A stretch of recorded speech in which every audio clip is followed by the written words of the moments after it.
Hello दोस्तों, आप सभी का स्वागत है आपके अपने चैनल मूव टू स्टडी पर। और आज हम लोग जो टॉपिक पढ़ने वाले हैं उसका नाम है संबंध बोधक। एक आसान सा टॉपिक है संबंध बोधक, जिसे आज हम लोग पढ़ेंगे। और यहाँ से एक प्रश्न बनने की उम्मीद हमेशा बनी रहती है एग्ज़ाम्स में। तो चलिए शुरुआत करते हैं आज की वीडियो की। और वीडियो को शुरू करने से पहले आप सभी से रिक्वेस्ट है, वीडियो को लाइक शेयर सब्सक्राइब करना बिल्कुल भी मत भूला करिए। तो चलिए बिना कुछ समय गंवाए शुरुआत करते हैं आज की वीडियो की। संबंध बोधक। सबसे पहले प्रश्न आता है कि संबंध बोधक किसके अंतर्गत आता है। तो यह आता है अव्यय के अंतर्गत। अब अव्यय क्या है? अव्यय मतलब जिसका कुछ भी व्यय ना हो।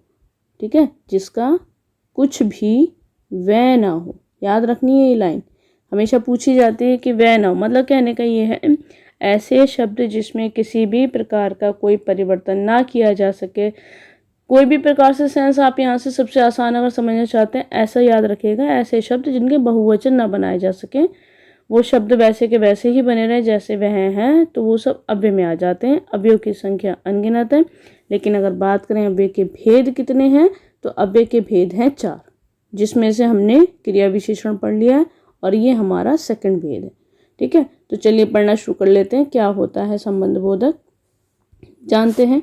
कहता है कि जो शब्द संज्ञा सर्वनाम का संबंध वाक्य के अन्य शब्दों के साथ बताते हैं उन्हें संबंध बोधक कहते हैं। यानी कि मुख्य रूप से यहाँ पे ध्यान देना है, यहाँ पे कोई दो ऐसे शब्द होंगे जिनमें संबंध स्थापित हो रहा होगा। या तो वो संज्ञा होगा, या तो वो सर्वनाम होगा, या तो वो संज्ञा होगा, या तो वो सर्वनाम होगा, या फिर संज्ञा सर्वनाम होगा। यहाँ पर जो कॉम्बिनेशन संबंध स्थापित किया जाता है केवल दो के बीच में किया जाता है। अब वो संबंध स्थापित करने के लिए भी कुछ शब्द हमें यूज़ करने पड़ते हैं। तो एग्जाम्पल से समझने की कोशिश करते हैं। जैसे मैंने कुछ एग्जाम्पल्स उठाए, जैसे कहता है मेरे पीछे मेरी परछाई है। अब यहाँ पे मेरे सर्वनाम है, मेरी सर्वनाम है, ठीक है, लेकिन यहाँ पे बीच में क्या दिखाई दे रहा है? पीछे।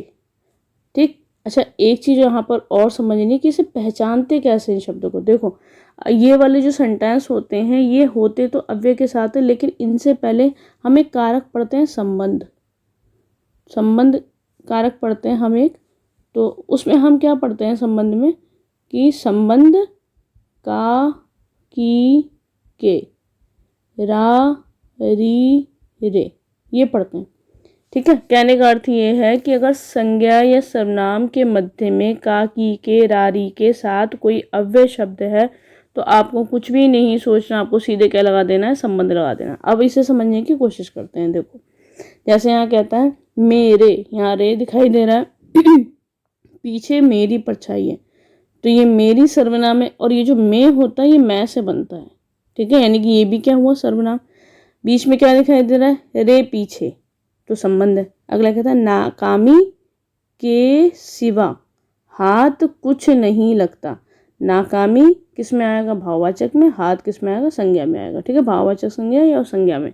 तो दो संज्ञा शब्दों के बीच में संबंध स्थापित किया जा रहा है। भारत के विरुद्ध खड़ी होने वाली टीम, तो यहाँ पर भारत है, यहाँ पे टीम की चर्चा चल रही है। के विरुद्ध से हम इन दोनों चीज़ों को जोड़ रहे हैं। अच्छा एक बात का ध्यान और रखिएगा, जरूरी नहीं है कि ये के सिवा, के पीछे, के सामने, ये शब्द किन्हीं दो संज्ञा सर्वनाम शब्दों के हमेशा बीच में ही मिले, ऐसा नहीं।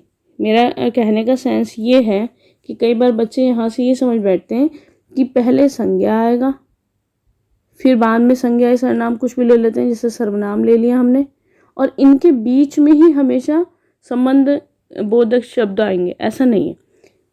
आप देखेंगे बहुत सारे सेंटेंस ऐसे मिलेंगे आपको जहाँ पर या तो संज्ञा पहले लिखा होगा, संज्ञा लिखा होगा इस तरीके से, बाद में के बिना, के पीछे ऐसे हो रखा होगा। बस इतना जान लीजिए, यदि किसी भी सेंटेंस में के, का, की, के, रा, री, रे के साथ अगर कोई अव्यय शब्द है तो आपको कुछ नहीं सोचना, आपको सीधे वहाँ क्या लगा देना है? आपको वहाँ पे संबंध बोधक को लगा देना है। तो चलिए बढ़ते हैं आगे की ओर। अब जान लेते हैं इसके कुछ भेद। अब भेदों की यदि हम बात करें तो संबंध बोधक के भेदों की संख्या प्रत्येक पुस्तक में अलग अलग देखने को मिलती है। कहीं इनके भेद जो है वह 10 बताए गए हैं, कहीं 12 बताए गए हैं, कहीं 11 बताए गए हैं। तो यहाँ से प्रश्न कभी नहीं बनता कि संबंध बोधक के भेदों की संख्या कितनी है। बस यहाँ पर ये बात ध्यान रखनी है, ना तो यहाँ से क्वेश्चन बनते हैं इनकी हेडिंग से। जैसे पहली हेडिंग हम लोग पढ़ेंगे कालवाचक संबंध बोधक, ये भी नहीं बनता। आपको केवल सेंटेंस मिलेगा। कैसे मिलेगा? जैसे राम के बाद कोई अवतार नहीं हुआ, ये सेंटेंस दे दिया जाएगा और पूछा जाएगा कि बताइए इसमें संबंध बोधक है, क्रिया विशेषण है, समुच्चय बोधक है या विस्मय आदि बोधक है।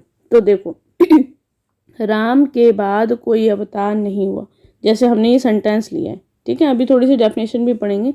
ये राम है, कोई है, ये संज्ञा है, या राम संज्ञा में जाएगा, कोई सर्वनाम में जाएगा। अब इनके मध्य में क्या दिखा दे रहा है? के बाद। के साथ क्या है? ऐसा शब्द है जिसे हम अव्यय बोल सकते हैं, क्योंकि उसमें बदलाव हम नहीं कर सकते, ठीक है। सीधे सीधे सेंटेंस किस में जाएगा? संबंध में जाएगा। बस इतना सोचना होता है, बाकी इसमें कुछ भी नहीं सोचना। तो मुझे लगता है इससे ज़्यादा आसान कोई तरीका है नहीं इन्हें समझाने का, कि सबसे पहले सेंटेंस में क्या देखो? के बाद, के पहले, के सामने, के बिना, के उपरांत, इस तरीके के मिलेंगे आपको शब्द देखने को। या फिर रारी रे वाले मेरा, मेरी, उसका, उसकी, इस तरीके से भी मिल सकते हैं, ठीक है। अब चलिए फटाफट देख लेते हैं इसकी डेफिनेशन को। डेफिनेशन क्या कहती है? ये तो हो गया आसान सी भाषा में इन्हें समझना।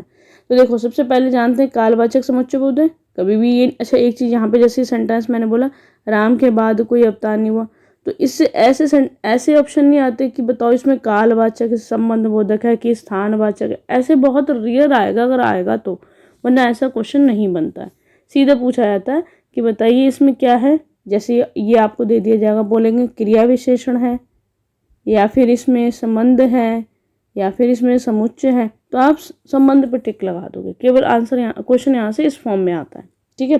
चलिए अब जान लेते हैं, थोड़ी सी इसकी रीडिंग लगा लेते हैं, ताकि किसी को ये ना लगे कि मैम ने आधी रीडिंग तो, आधी डेफिनेशंस तो बताई नहीं है, बस एग्जांपल्स बता दिए। तो रीडिंग भी लगा लेते हैं, ओके।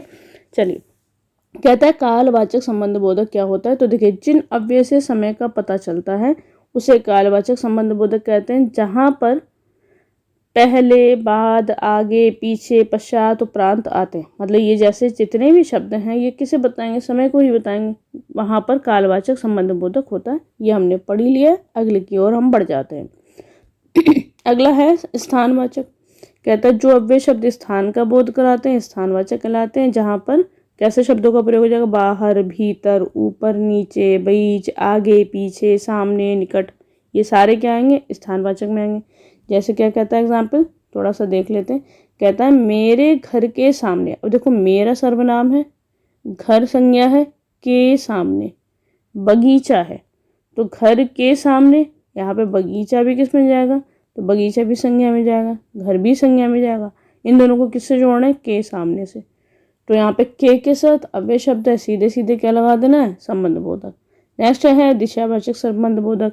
कहता है जो अव्यय शब्द दिशा का बोध कराते हैं दिशा बोधक कहलाएंगे। जैसे निकट है, समीप है, और है, सामने है, तरफ है, प्रति है, ये सब किसको बता रहे हैं? ये सब दिशा को बता रहे हैं। जैसे परिवार की तरफ देखो कि कितने भले हैं, ठीक है। तो यहाँ पर क्या हो जाएगा? की तरफ दे रखा है, सीधे सीधे कुछ देखने की आवश्यकता नहीं है इन सेंटेंस में। ये ढूंढो सबसे पहले, की तरफ, के सामने, के बिना, के उपरांत, बस आपको ये ही मिलेगा किसमें? संबंध में। क्रिया विशेषण का केस मैंने पहले बता दिया, जो क्रिया से पहले आए वो क्रिया विशेषण में जाएगा। जो अव्यय क्रिया की विशेषता बतलाए वो क्रिया विशेषण में, लेकिन जो अव्यय संबंध बोधक कारक चिन्हों के साथ होंगे वो संबंध में जाएंगे, सिंपली। चलिए बढ़ते हैं आगे। अगला है साधनवाचक संबंध बोधक। अब मुझे लगता है कि सभी को ये कॉन्सेप्ट क्लियर हो चुका होगा, जल्दी जल्दी कर लेते हैं। साधन बोधक संबंध बोधक, जो अव्यय शब्द किसी साधन का बोध कराते हैं साधन बोधक कहलाते हैं। जैसे निमित्त, द्वारा, जरिए, सहारे, माध्यम, मरफत आदि, ये सारे क्या हैं? ये सहारे को, मतलब किसी के सहारे को दर्शाते हैं। जैसे वह मित्र के सहारे ही पास हो गया, तो सीधे सीधे के सहारे दिख रहा है, ठीक है। अगला देख लेते हैं। अगला है विरोध सूचक। जो अव्यय शब्द प्रतिकूल या विरोध का बोध कराते हैं उन्हें विरोध सूचक कहते हैं। जहां पर उल्टे, विरुद्ध, प्रतिकूल, विपरीत ऐसे शब्दों का प्रयोग होता है। कहते हैं आतंकवाद कानून के विरुद्ध लड़ते हैं। आतंकवादी कानून के विरुद्ध लड़ते हैं, तो के विरुद्ध दिखाई दे रहा है यहाँ पे। नेक्स्ट की ओर बढ़ते हैं। अगला कहता है समता सूचक। जो अव्यय शब्द समानता का बोध कराएंगे समता सूचक कहलाते हैं। जैसे जहाँ पर कैसे यूज होगा, अनुसार, सामान्य, तुल्य, तराद, सदृश, समान, जैसा, वैसा, ऐसे शब्दों का प्रयोग होता है। कहता मानसी के समान मीरा भी सुंदर है।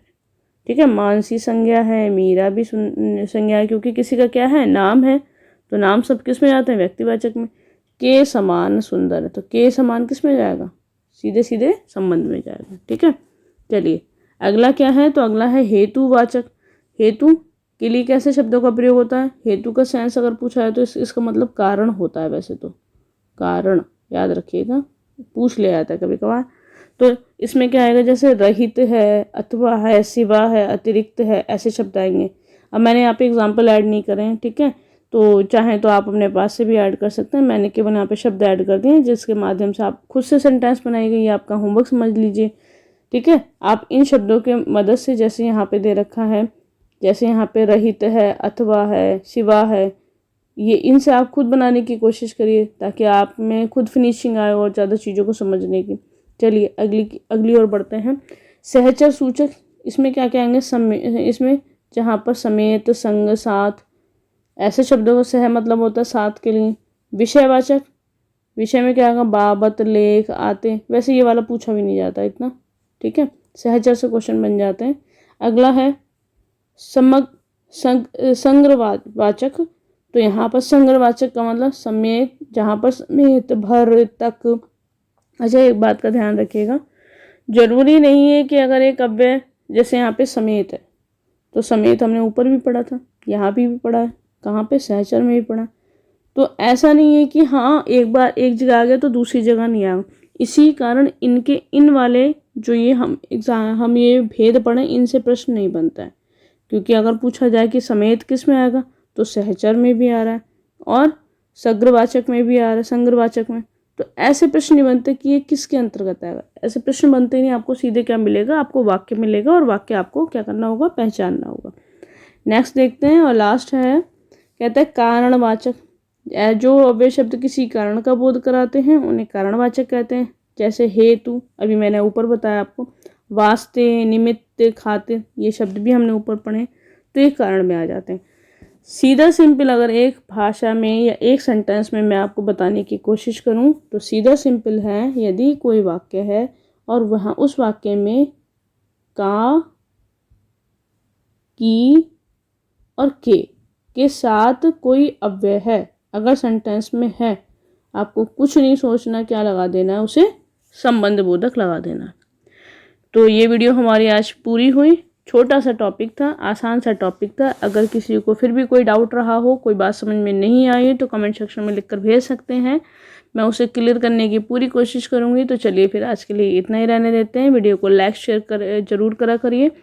तो आज के लिए इतना ही रहने देते हैं। Goodbye and take care.